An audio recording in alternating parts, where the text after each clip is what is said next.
السلام عليكم ورحمة الله وبركاته. النحو الواضح المرحلة الثانوية الجزء الثالث. நஹ்வு الواضح கிதாபில் இரண்டாம் நிலையான இதில் மூன்றாம் பாகத்தை நாம் கண்டு கொண்டிருக்கின்றோம். அல்ஹம்துலில்லாஹ். இது அரபி இலக்கணத்தை பற்றி பேசக்கூடிய ஒரு அழகிய புத்தகமாகும். இதில் நம்மளுக்கு அம்சிலா உதாரணங்கள், ஆய்வு, காயிதா, சட்டங்கள், இதனுடைய தனித்துவமான பயிற்சிகள் என பல விஷயங்கள் நம்மளுக்கு தருகிறார்கள். அதை தொடர்ந்து காண்போம், வாருங்கள். அல்ஹம்துலில்லாஹ். இந்த சேவைகளை செவ்வன செய்து வரும் ரகீப் எஜுகேஷனல் ட்ரஸ்டிற்காக அதிகமாக துஆ செய்யுங்கள். இந்த சேவைகள் எவ்வித தொய்வின்றி தொடர்ந்து நடைபெறுவதற்காக துஆ செய்யுங்கள். இன்னும் ஆதரவு தாருங்கள். நன்மையில் ஒன்று சேருவோம், முந்திக் கொள்வோம். நீங்களும் இந்த சேவையில் ஒன்று சேருவதற்காக இங்கே QR ஸ்கேன் கொடுக்கப்பட்டுள்ளது, இங்கே அக்கௌண்ட் டீடைல்ஸ் கொடுக்கப்பட்டுள்ளது. ஆகவே உங்களையும் இந்த தீன் சேவையில் இணைத்துக் கொள்ளுங்கள். நன்மையில் ஒன்று சேருவோம், முந்திக் கொள்வோம். அல்ஹம்துலில்லாஹ். கடந்த பாடத்தில் அந்நுதுபா துக்கத்தை வெளிப்படுத்துவது, தூய தமிழில் சொல்ல வேண்டும் என்றால் ஒப்பாரி வைப்பது என்று சொல்லலாம். ஒப்பாரி வைப்பது என்பது தூய தமிழில் அதுதான் இதோடைய நேரடி அர்த்தம். நுதுபா என்றால் சரியா, ஒருவர்கள் அந்த துக்கத்தை வெளிப்படுத்துதல் என்பதை பற்றி நாம் தெளிவாக கண்டோம். அதாவது இரண்டு வகை இருக்கின்றது. ஒன்று, ஒருவர் இறந்து விட்டால் அந்த இறந்தவர்களை நாம் அழைத்து நம்முடைய துக்கத்தை வெளிப்படுத்துவது. இவ்வாறு நாம் துக்கத்தை வெளிப்படுத்துவது, புலம்புவது என்பது முத்தஃபஜ்ஜ அலைஹி என்பார்கள் என்பதையும், ஒன்றொன்று இருக்கின்றது, இறந்திருக்க மாட்டார்கள், ஆனால் அவர்கள் மூலம் நம்மளுக்கு வேதனை வந்திருக்கும், துன்பம் ஏற்பட்டிருக்கும். அப்பொழுது அந்த வேதனையை ஒரு அந்த நபரை கூப்பிட்டு, ஏன் இப்படி எனக்கு அநீதம் செய்யற அப்படின்னு புலம்புவது. இது முத்தவஜ்ஜ மின்ஹு என்று நாம் கண்டோம். இப்ப தலை வளைக்கின்றது என்றால் தலை நம்மளுக்கு என்ன செய்கிறது? வேதனை தருகின்றது, வலி தருகின்றது. அதனால் வாரசா, என் தலையே ஏன் இப்படி எனக்கு சோதனை தர அப்படின்னு நம்மளுக்கு வேதனை தரும் பொழுது அதை கூப்பிட்டு நம்ம என்ன செய்வது? நம்ம புலம்பலை வெளிப்படுத்துவது, அந்த வேதனை வெளிப்படுத்துவது என்பது மின்ஹு என்றும், ஒருவர் இறந்து விட்டால் அந்த துக்கத்தை புலம்புவதற்கு பேர் முத்தஃபஜ்ஜ அலைஹி என்றும் நாம் கண்டோம். இவ்வாறு ரெண்டு வகை இருக்கின்றது. இவ்வாறு இறந்தவர்களை பார்த்து நாம் ஒப்பாரி வைப்பதற்கு, அவர்களை பார்த்து புலம்புவதற்கு, அவரின் துக்கத்தை வெளிக்காட்டுவது, நல்லது கெட்டது, அவருடைய நல்லது கெட்டதை நாம் சொல்வதற்கு நுதுபா என்பார்கள். அவ்வாறு நாம் நுதுபா செய்யும் பொழுது, இது அரபிலேயே மனப்பாடம் செய்து கொள்ள வேண்டும். அப்படி அவருடைய துக்கத்தை வெளிக்காட்டும் பொழுது அந்த நபரின் பெயரை சொல்லி, அலியே என்னை விட்டு போய்விட்டாயே என்று நாம் என்ன செய்யும் பொழுது, துக்கத்தை வெளிக்காட்டும் பொழுது, வா யா அலி மாதிரி சாதாரணமா அழைக்கும் பொழுது யா அலின்னு கூப்பிடுவோம். உயிரோடு இருந்தா அலி இங்க வா, யா அலின்னு சொல்லுவோம் அரபியில. அதே இறந்தவங்களை பார்த்து இந்த மாதிரி நம்ம துக்கத்தை வெளிக்காட்டும் போது வா அலின்னு சொல்லணும், அந்த யாவுடைய இடத்துல வா. ஆனா இதுக்கு என்ன யாராப் என்பது, நிதாவுக்கு என்ன யாராபோ, யாக்கு அப்புறமா வந்தா முனாதாவுக்கு என்ன யாராபோ, அந்த முனாதாவுடைய அதே யாராப் தான் இந்த மந்தூபுக்கும். இந்த வாவுக்கு அப்புறமா வரக்கூடிய இந்த வார்த்தை மந்தூப் என்பார்கள் சரியா. அந்த மந்தூபுக்கும் அதே யாராம். என்னது? தனியாக வந்தால் எதை கொண்டு ரெஃபர் செய்வோமோ அதன் மீது மபுனி. அதே போல இலாஃபத்தில் வந்தால் என்னது? நசபு செய்ய வேண்டும் என்பதையெல்லாம் அந்த முனாதாவுக்கு என்ன யாராப்போ மந்தூபுக்கும் அதே யாராப் தான். இப்ப மந்தூபாக யார் மீது துக்கம் அனுஷ்டிக்கப்படுகிறதோ, துக்கம் வெளிக்காட்டப்படுகின்றதோ அதான் மந்தூப் என்று நாம் கண்டோம். அது முஃப்ரா அலமாக வரும், அல்லது அலிஃப்லாமின் பக்கம் இலாஃபத் செய்யப்பட்டு வரும், அல்லது மௌசூல் சிலா மஷ்ஹூரான மௌசூல் சிலாவாக வரும் என்பதையும் நாம் தெளிவாக பாடத்தில் கண்டோம். இவ்வாறு மூன்று வகையாக வரும். அதே போல் இந்த மந்தூபின் வார்த்தைக்கு பிறகு அலிஃப் சேரும். அலிஃபுன் நுதுபா என்னக்கூடிய வா அலியா என அலிஃபுன் நுதுபா சேரும் என்று நாம் கண்டோம். அதே போல் அந்த அலிஃபுன் நுதுபா பக்கத்தில் சக்து சேரும். சக்து அலியா, அலிஃபுன் நுதுபாவும் பக்கத்தில் சக்தும் சேரும் என்பதையும் நாம் கண்டோம். எப்படி இதெல்லாம் இறந்தவர்களை பார்த்து அவர்களை கண்டு நாம் துக்கத்தை வெளிப்படுத்துவது, அது இந்த வகை. அதற்கு மந்தூப். இன்னொன்னு பேர் என்னது? முத்தஃபஜ்ஜ அலைஹி. இன்னொன்னு இருக்கின்றது, நம்மளுக்கு வலி கொடுத்திருப்பார்கள், வேதனை கொடுத்திருப்பார்கள், கஷ்டம் செய்து நம்மளுக்கு கஷ்டத்தை கொடுத்திருப்பார்கள். அப்ப அந்த கஷ்டத்தை சொல்லி நம்ம புலம்புறதுக்கு, அப்ப யார் நம்மளுக்கு கஷ்டம் சொன்னாங்களோ அவங்க பேரை சொல்லி புலம்புறது. ஹஜ்ஜாஜ் என்ற மன்னனை போல, அவன் பழைய கொடூர மன்னனாக வாழ்ந்தான் வரலாற்றிலே. அவன் பேரை சொல்லி ஏன் இப்படி எனக்கு துன்பம் கொடுக்குற அப்படின்னு நம்ம புலம்புறதுக்கு பெயர் மின்ஹு என்று நாம் கண்டோம். மேல என்ன சொன்னோமோ அது எல்லாமே இதுக்கும் வரும். தனியா வரும், அலமா வரும், இலாஃபத்தா வரும், மஷ்ஹூரான மௌசூல் சிலவா வரும். அந்த அலிஃபு நுதுபா சேரும், ஹவுஸ் சத்து சேரும். என்ன மேல என்ன சொன்னவோ முத்தஃபஜ்ஜ அலிஹிக்கு என்ன சொன்னவோ முத்தவஜ்ஜ மின்ஹுக்கும் அதுவே தான் என்பதை எல்லாம் தெளிவாக்கின்றோம். பாருங்க, தொடர்ந்து அடுத்து இந்த பாடத்தை தொடர்ந்து உள்ள அடுத்தடுத்து பயிற்சிகள், அதே போல ஆஹ் கேள்வி பதில்கள் என அனைத்தையும் ஒவ்வொன்றாக பார்த்து கொண்டிருக்கின்றோம். பாருங்கள், தொடர்ந்து பார்ப்போம். அல்ஹம்துலில்லாஹ். கடந்த பாடத்தில் நாம் 3 பயிற்சிகளை முடித்திருந்தோம். இப்பொழுது கடைசி பயிற்சி. நம்மளுக்கு கவிதை வழங்குவார்கள், எப்பவும் போல நம்மளுக்கு கவிதை வழங்கியுள்ளார்கள். ஆனால் இந்த வாட்டி கொஞ்சம் அதிகமாக வழங்கியுள்ளார்கள். கிட்டத்தட்ட 4 கவிதைகள் கிட்ட நம்மளுக்கு என்ன செஞ்சிருக்காங்க, வழங்கியிருக்காங்க. வாருங்கள், நம்ம என்ன செய்வோம், இதோடைய எல்லா கவிதைகளையும் ஒவ்வொன்றாக நாம் காண்போம். இப்ப பார்ப்போம். ஃபர்ஸ்ட் என்ன சொல்றாங்க பாருங்க. ஏன்னா இதுக்கு முக்கியமே ஏராப் தான். அதனாலதான் ஏராப் பயிற்சி வழங்குறதுக்காக தான் என்ன செஞ்சிருக்காங்க, இவ்வளவு கவிதைகளை நம்மளுக்கு கொடுத்துருக்காங்க. பயிற்சி நம்பர் 6. இஸ்ரஹில் கிதா ஷஅரியத்தல் ஆத்தியத்த.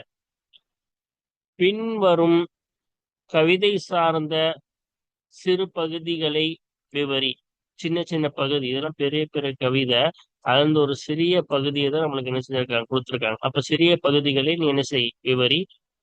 அரிபில் அபியாத் அல்லதி தஷ்தமிலு அலா நுதுபத்தின் ஃபீஹா. இன்னும் பைத்துகளுக்கு யாரா பழங்கு, கவிதைகளுக்கு அல்லது எத்தகைய கவிதைகள் தஷ்தமிலு அது உள்ளடக்கி இருக்குமே அலா நுதுபத்தின் ஃபீஹா, அந்த கவிதைகளிலே நுதுபாவின் மீது உள்ளடக்கி இருக்குமே அத்தகைய கவிதைகளுக்கு நீ என்ன செய், யாரா பழங்கு. அப்ப விவரிக்கணும். அதுக்கப்புறமா எதுனெல்லாம் எது வருது, நுதுபா வருதோ, நுதுபா வந்திருக்கோ அந்த கவிதையை மட்டும் விவரிக்கணும். 5 கவிதைக்கும் நம்ம என்ன செய்ய தேவையில்லை, நம்ம யாரா பழங்க தேவையில்லை. எதுக்கு யாரா பழங்கினா போதும், எதுல நுதுபா வருதோ அது மட்டும் நம்ம யாரா பழங்கினா போதும். சரியா? ஃபர்ஸ்ட் இந்த அஹ்மத் இப்னு அப்தி ரப்பி என்ற கவிஞர் பாடியது. தங்கள் இரங்கற்பா என்பார்கள். நம்ம இதுல கூட இருக்குது, தமிழ்ல கூட இரங்கற்பா என்ற கவிதையில ஒரு வகை இருக்கு. அதே போல இன்னது அரபியிலும் என்ன இருக்கின்றது, இதே போல் ஒரு கவிதை வகை இருக்கின்றது. சரியா? அப்ப இதுல அந்த கவிஞர் தான் மகன் இறந்து விட்டார். அந்த கவிதை, அந்த துக்கம் தாங்க முடியாமல் அந்த கவிஞர் என்ன செய்கிறார், அந்த மகனுக்காக வேண்டி இரங்கற்பா எழுதுகிறார். என்னை விட்டு சென்ற அந்த கவிஞரை, அந்த மகனை மனசில் வைத்துக்கொண்டு அவருக்காக வேண்டி அந்த துக்க கவிதை, அந்த இரங்கற்பாவை என்ன செய்கிறார், எழுதுகிறார். ஓகேவா? அதுல நிறைய துக்கமான விஷயங்களை அவர் நம்முடன் பகிர்கிறார். என்னுடைய ஈரக்கொலை நீ, என்னை விட்டு என்ன செய்து விட்டாய், மறைந்து சென்று விட்டாய். என்னை என்ன செய்து விட்டாய், என்னை இப்படி விட்டு விட்டு நீ மறைந்து சென்று விட்டாய். பல கஷ்டங்கள் அந்த என்ன செய்கின்றது, துன்புறுத்துகின்றது. நீ போனதுக்கு அப்புறமா கடுமையான சோகத்தை தாங்க முடியாத அந்த வேதனைகள், அந்த கஷ்டம் என்னிடம் இருக்கின்றது. அதுக்கப்புறமா என்ன சொல்றாரு, ஒரு இறந்து போனவருக்கு வேண்டி ஒருவர் இறக்க வேண்டும். ஒருத்தவர் இறந்துட்டாரு, அவருக்காக ஒருத்தர் உயிருள்ள ஒருவர் இறந்து போனா சரி, அப்படி இருந்தா ஒரு மகனுக்காக வேண்டி ஒரு தந்தை இறப்பது சரியாக இருக்கும். ஒரு மகனுக்காக ஒரு தந்தை இறப்பதே சரியான காரணமாக இருக்கும். அப்போ ஒரு காதலனுக்காக ஒரு காதலி இறந்து போவதும், இல்லை என்றால் வேறு ஒரு நண்பனுக்காக இன்னொரு நண்பன் இறந்து போவதும், இதை விட மிகவும் சரியான காரணம் எது? ஒரு மகன் இறந்துட்டான் என்பதற்காக ஒரு தந்தை இறந்து போவதுதான் மிகவும் சரியான காரணமாக இருக்கும். அந்த இறந்து போனதற்கு சரியான காரணமாக அந்த மரணம் இருக்கும் என்பதை நம்மளுக்கு கவிஞர் அவர்கள் சொல்கிறார். அதற்கு பிறகு துவா செய்கிறார் இறந்து போன தன் மகனுக்காக. அல்லாஹுவின் ரஹ்மத்தே, நீ எப்பொழுதும் அவனுடைய கபரில் இருந்து கொண்டே இரு. என்னுடைய மீத உயிர் அங்கதான் அடக்கப்பட்டிருக்கு, அதுல என்ன இருந்துகிட்டே இரு. அதே போல் என் மகன் வாழும் பொழுது யாருக்கும் அநீதம் செய்யவில்லை. அப்படிப்பட்ட என் மகன், அந்த மகனுக்கு அந்த இருள் வராமல் ஒளி ஆக்கு. அவன் கபரை நீ என்ன செய், ஒளியாக ஆக்கு. இன்னும் இருப்பது ஆன்மா, இருக்கும் உயிரிலேயே மிகவும் பரிசுத்தமான, உடலிலேயே மிகவும் பரிசுத்தமான, எந்த ஒரு கஷ்டம் தீங்கை விட்டும் நீங்கி இருக்கக்கூடிய என் மகனுக்காக வேண்டி அந்த இருளை வராமல், அவன் கபரிலே இருள் சூழாமல் அவனுக்காக நீ என்ன செய். அல்லாவுடைய ரஹ்மத்தை பார்த்து கேட்கிறாங்க, நீ ஒளி ஊட்டு. சரியா? அப்ப பாப்போமா? அதான் இப்ப சொல்ல போறாங்க. கவிதையுடைய வரிகளுக்கு நம்ம அர்த்தம் பார்த்துட்டோம். இப்ப என்ன செய்ய போறோம், அதோடைய விளக்கத்தை இப்ப பார்க்க போறோம். ஓகேவா? அப்ப என்ன சொல்றாங்கன்னு பாருங்க. இது ஒரு அழகிய கவிதை. கால அஹ்மத் இப்னு அப்தி ரப்பி, அஹ்மத் இப்னு அப்தி ரப்பி என்ற கவிஞர் கூறுகிறார். என்ன கூறுகிறார்? எருசி இரங்கற்பா பாடியவராக இப்னன் லஹு, தன் மகனுக்காக வேண்டி துக்கத்தை வெளிப்படுத்துபவராக அஹ்மத் இப்னு அப்தி ரப்பி அவர்கள் கூறுகிறார்கள். அப்ப இரங்கற்பா பாடுகிறார். சரியா? இறந்தவர்களுக்காக துக்கத்தை வெளிப்படுத்தி பாடக்கூடிய அந்த பாட்டுதான் இரங்கற்பா என்பார்கள். சரியா? அப்ப அந்த துக்கத்தை வெளிப்படுத்தி என்ன செய்கிறார், இங்கே பாடுகிறார். அப்ப என்ன பாடுறான்னு பாப்போமா? வா கபிதா, என்னுடைய ஈரக்கொலையே, என் ஈரல் துண்டே. சரியா? கது தகத்தஅத் கபிதி, என் ஈரல் துண்டு சுக்கு நூறாக ஆகிவிட்டது, துண்டித்து விட்டது. மகன் இறந்தது என்ன சொல்றாரு? என் ஈரல் துண்டு துண்டித்து விட்டது. ஓகேவா? வஹர்ரகத்ஹா, அந்த ஈரல் துண்டை என்ன செய்து விட்டது? ஆஹ் பொசுக்கி விட்டது, எரித்து பொசுக்கி விட்டது. லவாயிஜுல் கமதி, கடுமையான துக்கத்தின் என்னது? கமதுனா என்னது? கடுமையான துக்கம்னு அர்த்தம். சரியா? அப்ப லவாயிஜ்னா என்ன? ஆஹ் சுட்டிருக்கும் வேதனை. அப்ப கடுமையான துக்கத்தின் சுட்டிருக்கும் வேதனைகள் அந்த ஈரக்கொலையை சுட்டெரித்து விட்டது. அந்த வேதனைகள், அந்த மனசுல இருக்க அந்த வேதனைகள்லாம் என்ன செஞ்சிருச்சு? அந்த ஈரக்குரலை அந்த ஈரக்கொலைய சுட்டெரித்து விட்டது என்கிறார்கள். அப்ப என்ன சொல்றாரு? தன் மகன் மரணம் அடைஞ்சிட்டாங்க. சரியா? அவங்கள என் ஈரலை அப்படின்னு சொல்லி என்ன செய்யறாரு? அழைக்கிறாரு. சரியா? தன் உள்ளம் என்று என்னவாயிருச்சு? தன்னுடைய உள்ளம் உடைந்து சுக்குநூறாகி விட்டுருச்சு. இந்த கத்தாத் கபினின்னு சொல்றது தன்னுடைய ஈரலை சொல்றாரு. அது என்னவாயிருச்சு? உடைஞ்சு நொறுங்கி போயிருச்சு. ஏன் அப்படி என் உள்ளம்? கபிதுக்கு ஈரல் சொல்றோம், இந்த ஈரல் துண்டுக்கு உள்ளம் கல்புன்னு கூட இதுக்கு விவரம் சொல்றாங்க. அப்ப அந்த உள்ளம் சுக்கு நூறா, என் உள்ளம் இப்ப என்கிட்ட இல்ல, என் உள்ளம் சுக்கு நூறாயிருச்சு. ஏன் அவ்வளவு கவலையில இருக்க? அந்த கவலையில என் உள்ளம் அடிஞ்சு என்ன ஆயிடுச்சுன்னா சுட்டெரிச்சு. எது சுட்டெரிச்சிருச்சு என் உள்ளத்தை? அந்த கடுமையான துக்கத்தின் அந்த வேதனை, தாங்க முடியாத வலிகள், அந்த துக்கம் என்ன செஞ்சிருச்சு? என் உள்ளத்தை எரிச்சிருச்சு. அப்ப என் உள்ளம் என்கிட்டாலே இல்லை, என் மனசு இப்ப அவ்வளவு கஷ்டத்தை தாங்கிட்டு இருக்கு, சுட்டி எரிச்சு எரித்து விட்டது. அந்த கவலைகளின் உள்ளத்தை சுட்டி எரிச்சிருச்சுன்றாரு. அதுக்கு மாத்த ஹையுன் நீ மையத்தின், ஒரு இறந்தவருக்காக வேண்டி உயிருள்ளவர் இறக்க அசஃபன், கைசேதத்தின் காரணமாக இறந்தவருக்காக வேண்டி ஒரு உயிருள்ளவர் இறக்குவது இல்லை. அஅதரு, மிகவும் காரணத்தில் மிகவும் சரியான காரணமாக இருக்காது. மின் வாலிதின் அலா வலதின், ஒரு குழந்தையின் மீது ஒரு தந்தை இறப்பதற்கு இறப்பதற்காக இருப்பதை விட ஒரு சரியான காரணமாக ஒரு உயிருள்ளவன் ஒரு மரணித்தவனுக்காக கை சேதத்தின் காரணமாக இறப்பது என்பது இல்லை. என்னது? சரியான காரணமாக இருக்காது. இது குழந்தைக்காக வேண்டி ஒரு தந்தை இறப்பதை விட வேறு ஒருவன் இவ்வாறு இறப்பது என்பது சரியான காரணமாக இருக்காது. சரியா? அப்ப என்ன சொல்ல வர்றாரு? ஒரு குழந்தை இறந்துச்சு, அதுக்காக தந்தை அந்த துக்கத்துல இறந்துட்டாருன்னா அதான் இருக்கிறதுல சரியான காரணம். கை சேதத்தின் காரணமாக அவர் அந்த கஷ்டப்பட்டு அந்த துக்கத்துல இறந்துட்டாருன்னா இருக்கிறதுலே அது அவன் அந்த துக்கத்துல இறந்துட்டாருன்னு சொன்னா அந்த காரணம் தான் இருக்கிறதுல சரியான காரணமா? வேற ஒரு மையத்துக்காக வேற உயிருள்ளவன் இறந்தா, கை செய்தப்பட்டு இறந்தா அதை விட இதுதான் சரியான காரணமா? அப்ப வேற இதுக்கெல்லாம போய் சாவாங்க? இதுக்கு இறந்து இப்ப நாய்க்குட்டி இறந்துருச்சு, அதுக்காக என்னது ஒருத்தவன் அந்த துக்கத்துல இறந்துட்டானா இதுக்கெல்லாம போய் சாவாங்க? இது சரியான காரணமா இருக்காது. இருக்கிறதுல மிகவும் சரியான காரணமா இருக்கும்னா ஒரு குழந்தைக்காக ஒரு தந்தை இறந்திருந்தானா குழந்தை இறந்து அவர் தந்தை அந்த துக்கத்துல இறந்துட்டாரா, அப்ப இது சரியான காரணம் தான். அப்ப இதெல்லாம் என்னது, சரியான காரணம் வேறு எதுக்கும் இருக்காது. ஒரு இறந்தவருக்காக ஒரு உயிருள்ளவர் கை செய்தப்பட்ட இறப்பது என்பது ஒரு குழந்தைக்காக வேண்டிய ஒரு தந்தை இறப்பதை விட சரியான காரணம் எதுக்கும் இருக்காது. சரியா? யா ரஹ்மத்துல்லாஹி, அல்லாஹ்வின் அருளே, ஜாவிரி ஜதசன், ஒரு கபரில் நீ அருகாமையிலேயே இரு. தஃபன்து ஃபீஹி, அந்த கபரிலே, அந்த மண்ணறைன்னு அர்த்தம், ஜதஸ்னா அந்த மண்ணறையிலே நான் புதைத்தேன். குஷாஷதி, என்னுடைய மீதி உயிரை நான் புதைத்தேன். வியதி, என் கரங்களாலேயே என்னுடைய மீதி உயிரை நான் இந்த மண்ணறையிலே நான் புதைத்தேனே. அத்தகைய மண்ணறையில் நீ கூடவே இரு. அந்த மன்னரை என்னுடைய மீதி உயிர் அங்க நான் என்ன செஞ்ச புதைச்சல, தன் மகனை சொல்ற, அந்த மகனுடன் நீ கூடவே இருன்றார். இப்போ நவ்விரி, இன்னும் அல்லாவின் ரஹ்மத்தே, அருளே, நீ ஒளியாக்கு. குன்மத்தல் குபூரி, அந்த மண்ணறைகளின் இருளை நீ ஒளியாக்கு.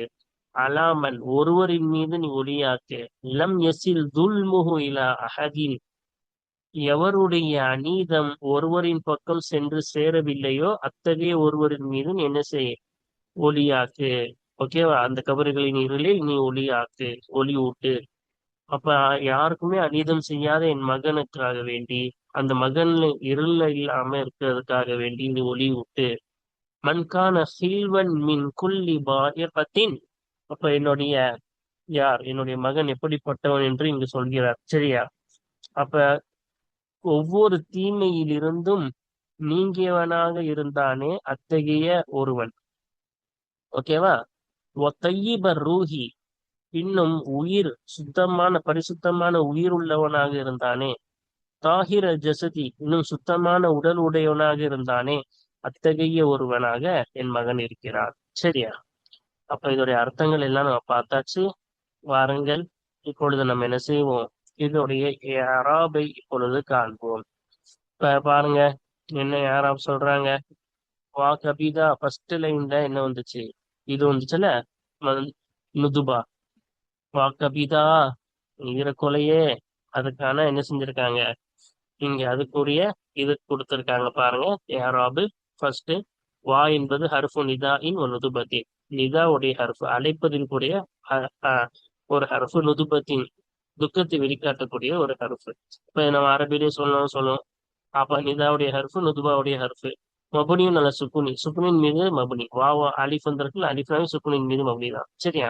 இப்ப கபிதா, அப்ப என்னன்னா என்னுடைய ஈரக்கோலையேன்னு அர்த்தம். சரியா? கபீத் என்பது ஒரு பெயர் கிடையாது. அப்ப இதுக்கு கபீதின்னு படிச்சாதான் சரியா வரும். அப்ப கபீதி என்ன ஆச்சு, அந்த யாவிலையும் சுக்கூனு, இந்த அலிஃபும் சுக்கூனு. அதனால அந்த யா என்ன செய்யப்பட்டுச்சு, போக்கப்பட்டு அந்த அலிஃப் வந்து தாலுடன் சேர்த்து அந்த அலிஃபுக்கு தோதுவா தாலுக்கு ஃபத்தஹ் கொடுத்தோம். ஓகேவா? இதுதான் சரியான ஏராப். ஓகேவா? ஆனா இங்கே அது விளக்கியிருக்காங்க பாருங்க. முனாதன், இது அழைக்கப்பட்ட, இதுதான் அழைக்கப்பட்டது. மந்தூபன், இதான் துக்கத்தை வெளிக்காட்டப்பட்டது இதுக்குதான். சரியா? மன்சூபன், நசபு செய்யப்பட்டது. ஏன் நசபு செய்யப்பட்டது? கபீத் என்பது முலாஃப் ஆகும். கபீத் என்பது முலாஃபுல, முலாஃபிலேயே இருந்தா நசபு தான் வெளிப்படும். அந்த நசபு வெளியே தெரியல. சரியா? யா உல் முத்தக்கல்லிமி, முத்தக்கல்லிமுடைய யாவாகிறது. நான் சொன்னல, கபீதியும் யா இருக்கும் உள்ளுக்குள்ள. அந்த முத்தக்கல்லிமுடைய யா, தண்ணிலேயே குறிக்கக்கூடிய அந்த யாவாகிறது. இல்திகா இஹா சாக்கினத்தின் அலிஃபின் நுதுபதி, யா இல் முத்தக்கல்லிமில் யா உல் முத்தக்கல்லிமில் மஹ்தூஃபத்துன் வரணும் இங்க. யா உல் முத்தக்கல்லிமில் மஹ்தூஃபத்து, முத்தக்கல்லிமுடைய போக்கப்பட்ட யா. ஓகேவா? நுதுபாவுடைய அலிஃபுடன் இருக்கக்கூடிய சுகுன் பெற்ற எழுத்துடன் அந்த யா இணைவதின் காரணமாக போக்கப்பட்ட அந்த முத்தக்கல்லிமுடைய யாவாகிறது முலாஃபுலிஹா இருக்கும். அப்ப நுதுபாவோட அலிஃப்னா இந்த நம்ம செஞ்சு படிச்சிருக்கோம். இந்த இதுக்கு பேர் மந்தூபு. வாக்கு அப்புறமா என்ன வார்த்தை வருதோ அது மந்தூபு. அந்த மந்தூபுடன் நுதுபாவுடைய அலிஃப் சேரும், சேராமலையும் இருக்கலாம். இந்த அலிஃபும் ஹாவு சக்து சேர்ந்து சேரும். அதெல்லாம் நம்ம படிச்சிட்டோம். ஓகேவா? அப்ப இந்த மாதிரி வரும் பொழுது இந்த அலிஃபு, நான் இப்ப முன்னாடி விளக்குன மாதிரிதான் இந்த அலிஃபோட சுக்குனா சுக்குன் பெற்ற யா சேருதா. அப்ப இந்த அலிஃபும் சுக்குனு யாப்பவும் சுக்குனு இப்படி ரெண்டும் சேர்வதின் காரணமாக போக்கப்பட்டத அந்த யா இருக்குல்ல, அந்த கபீதுக்கு அப்புறமா இருக்கக்கூடிய அந்த யா, போக்கப்பட்ட யா, அதான் முலாஃபிலி. கபீது முலாஃபு, அந்த யா இந்து முலாஃபிலிஹி. ஒரு அலிஃபுல் நுதுபதி, இந்த அலிஃப் என்பது நுதுபாவுக்குரியதா இருக்கும். இந்த அலிஃப் இருக்குல்ல, இந்த அலிஃப் என்பது நுதுபாவுக்குரியதா இருக்கும். அதுக்கு கது வந்துச்சுன்னா ஹர்ஃபுன், இது ஒரு ஹர்ஃப் ஆகும். மபுனியும் நல்ல சுக்குனி, சுக்குனின் மீது மபுனி ஆகும். இந்த ஆளுக்கு சுக்குன் கொடுத்தோன்னே இது வந்து தக்கீதுக்காக கது வரும். சரியா? அப்ப திட்டமாக நம்ம தமிழ்ல அர்த்தம் சொல்லுவோம் அப்படின்னா உறுதியாக என்னது தகத்தா. தகத்தா ஃபர்ஸ்ட் பாருங்க, ஃபேலுன் மபுனியுன், ஃபேலுன் மாலி கடந்த காலத்தை குறிக்கக்கூடிய ஒரு வினை சொல்லாகும். மப்னியுன் அல் ஃபதஹி, ஃபதஹின் மீது மப்னி ஆகும். தகத்தா, ஐனுக்கு ஃபதஹ் தானே கொடுத்தோம். வத்தா ஒலி தாலிசு, தா என்பது பெண்பாலுக்குரியதா இருக்கும். தகத்தாத்தன் சுக்குன்னு சொல், அப்ப சுக்குன் மீது மப்னி பெண்பாலை குறிக்கின்ற தாவாகும். கபீதி பாருங்க, கபீது என்பது ஃபாயிலுன், ஃபாயில் ஆகும். தகத்தாத்து ஃபேலு, இந்த கபீது என்பது ஃபாயிலு, மர்ஃபூன் ரஃபா செய்யப்பட்டதா இருக்கும். ஃபாயிலுக்கு ரஃபா தானே. அலாமத்து ரஃபிஹி அல் லம்மத்துல் முகத்தரத்து, இன்னும் அந்த ஃபாயிலுடைய ரஃபின் அடையாளமாகிறது அல் லம்மத்துல் முகத்தரத்து, உள்ளுக்குள் ஆக்கப்பட்ட லம்மத்தாகும். அப்ப உள்ளுக்குள்ள என்ன இருக்கு? லம்மத் இருக்கு. சரியா? ஆஹ் அது ஏன் வெளியே வரல? மனமின் துஹூரிஹா இஸ்திகாலுல் மஹல்லி பி ஹரக்கத் யாஇல் முத்தகல்லிமி, அந்த லம்மத் வெளியாகுவதில் இருந்து தடுத்து விட்டது முத்தக்கல்லிமுடைய யாவுடைய ஹரக்கத்தை கொண்டு அந்த இடம் ஈடுபடுவது, அந்த லம்மத் வெளியாகுவதிலிருந்து தடுத்து விட்டது. இப்ப முத்தக்கல்லிமுடைய யாவையுடைய ஹரக்கத்தை கொண்டு, முத்தக்கல்லிமுடைய யாவுடைய ஹரக்கத்து இது தோதுவான ஹரக்கத்து கசர்ல, அப்ப அந்த கசரத்தை கொண்டு இந்த இடம் ஈடுபடுவதனால் இந்த லம்மத்து வெளிப்படுவதை விட்டும் அது தடுத்து விட்டது. வஹுவ முலாஃபுன், இன்னும் இந்த கபீத் என்பது முலாஃபாக இருக்கின்றது. யாவுல் முத்தக்கல்லிமி, தன்னிலையை குறிக்கக்கூடிய அந்த யாவாகிறது லம்மீரும், லமீராக இருக்கும். மப்னியும் நல்ல சுக்குனி, சுக்குனின் மீது மப்னி ஆகும். கபீதீன் யாக்கு சுக்குன் கொடுத்தோம். ஃபி மஹல்லி ஜரின் முலாஃபின் இலேஹி, முலாஃபிலிஹான ஜருடைய இடத்துல இருக்கிறது. இப்ப இது முலாஃபிலிஹி, அப்ப ஜருடைய இடத்துல இருக்கு. அப்ப சுக்குனின் மீது மப்னி, அதனால் மாற்றத்தை ஏற்றுக்கொள்ளாது. அதுக்குமா பாருங்க, வஹர்ரகத் ஹால் படிச்சோம்ல, அல் வாவு, இந்த வாவு என்பது ஆத்திஃபத்துல் லதீஃப் செய்யக்கூடியதா இருக்கும். ஹர்ரக, இல்லைங்க, ஹர்ரக என்பது ஃபஅலுன் மாதின் மப்னியுன் அலா ஃபத்ஹி, கடந்த காலத்தை குறிக்கக்கூடிய ஒரு வினை சொல்லாகும். இன்னும் ஃபத்ஹின் மீது மப்னி ஆகும். ஹர்ரகன்னு காஃபுக்கு ஃபத்ஹ் கொடுத்தோமா, வத்தா இன்னும் தாவாகிறது. இந்த தா இருக்குல்ல, இந்த தா என்பது தா அலி தானிஸ் பெண்பாலை குறிக்கக்கூடியதா இருக்கும். இந்த ஹா இருக்குல்ல, வல் ஹா, இன்னும் ஹாவாகிறது லமீருன், லமீர் ஆகும். மபுனியும் அல்ல சுக்கூனி, சுக்குனின் மீது மபுனி ஆகும். ஏன் அலிஃப் வந்திருக்குல்ல, அலிஃப்னாவே சுக்குனின் மீது மபுனி தான். ஃபி மஹல்லி நஸ்பின் மஃபூலின் பிஹி முகத்தமின், மஃபூல் பிஹி, மஃபூல் முகத்தம் மான நசபுடைய இடத்துல இருக்கிறது. அப்போ மஃபூல் முகத்தம் ஏன் ஃபாயிலை விட முந்தி வந்துருச்சு. ரவாஜ் தான் ஃபாயில், அப்போ ஃபாயிலை விட முந்தி வந்துருச்சுன்னா அப்போ மஃபூல் முகத்தம் முற்படுத்தப்பட்ட மஃபூல் தானே சொல்லணும். அதான் முற்படுத்தப்பட்ட மஃபூலு நசபுடைய இடத்துல இருக்கு. இது லமீர் என்பதால் மபுனி. சரியா? இப்ப இந்த ஹா இதை பார்த்து மீளும், அந்த கபிதை பார்த்து மீளும். சரியா? அதுக்கப்புறம் பாருங்க, லவாஇஜு என்பது ஃபாயிலுன் முஅக்கரும், பிற்படுத்தப்பட்ட ஃபாயில், அதாவது மஃபூலை விட பிற்படுத்தப்பட்ட ஃபாயில். மர்ஃபூன், ஃபாயிலுக்கு ரஃபா தான், அது ரஃபா செய்யப்பட்டதா இருக்கும். அலாமத்து ரஃபிஹி, இன்னும் அந்த ஃபாயிலுடைய ரஃபின் அடையாளமாகிறது அல்லமத்துல்லாஹிரத்து, வெளிப்படையான லம்மத்தாகும். ஜீமுக்கு லம்மத்தானு கொடுத்தோம், அது அதோடைய அடையாளம். ஓஹோ முலாஃபுல், இன்னும் இதுவாகிறது முலாஃபாக இருக்கும். சரியா? அப்ப பின்னாடி முலாஃப் இலைஹி வரப்போகிறது. இந்த வந்துச்சுல்ல, இதான் இந்த முலாஃபிலிஹி. கம்மதின் படிச்சோம்னா, இந்த கம்மதி என்பது முலாஃபின் இலைஹி, முலாஃபிலிஹியாக இருக்கும். மஜ்ரூர், ஜரு செய்யப்பட்டதாக இருக்கும். அலாமத்து ஜரிஹி அல் கஸ்ரத்து லாஹிரத்து, இன்னும் அந்த கமத் என்ற இந்த முலாஃபிலிஹின் ஜருடைய அடையாளமாகிறது வெளிப்படையான கசராவாகும். நாளுக்கு கசர் தானே கொடுத்தோம், அதுதான் அதோடைய அடையாளமாகும். சரியா? அல்ஹம்துலில்லாஹ், நம்ம என்ன செஞ்சாச்சு, முதல் கவிதையின் எதுக்கு மந்தூப் வந்துச்சோ, நுதுபா வந்துச்சோ, அதை மட்டும் விவரிக்க சொன்னாங்க. அது மட்டும் நம்ம என்ன செஞ்சாச்சு, விவரிச்சாச்சு. அல்ஹம்துலில்லாஹ். கேட்டதை மறக்காமல் இருப்பதற்கும் இதன்படி அமல் செய்வதற்கும் அல்லாஹ் தாலா தௌஃபீக் செய்வாராக. இந்த நஹு கிதாபை முழுமையாக காண்பதற்கும் பயிற்சிகளையும் தொடர்ந்து காண்போம். இந்த பயிற்சிகளின் மூலம் புது புது கல்வியை நமக்கு கற்றுக்கொள்வதற்கும் அல்லாஹ் தாலா தௌஃபீக் செய்வானாக. இதன் மூலம் குர்ஆன் ஹதீஸை விளங்கி அதன்படி அமல் செய்வதற்கும், அந்த அமல் செய்ததன் மூலம் அல்லாஹுவின் பொருத்தத்தை இம்மையிலும் மறுமையிலும் அடைவதற்கும் அல்லாஹு தாலா நம் அனைவருக்கும் தௌஃபீக் செய்வானாக. ஆமீன். வாஹிர் தாவானா அனில் ஹம்துலில்லாஹி ரப்பில் ஆலமீன். அஸ்ஸலாமு அலைக்கும் வரஹ்மத்துல்லாஹி வபரகாத்துஹு.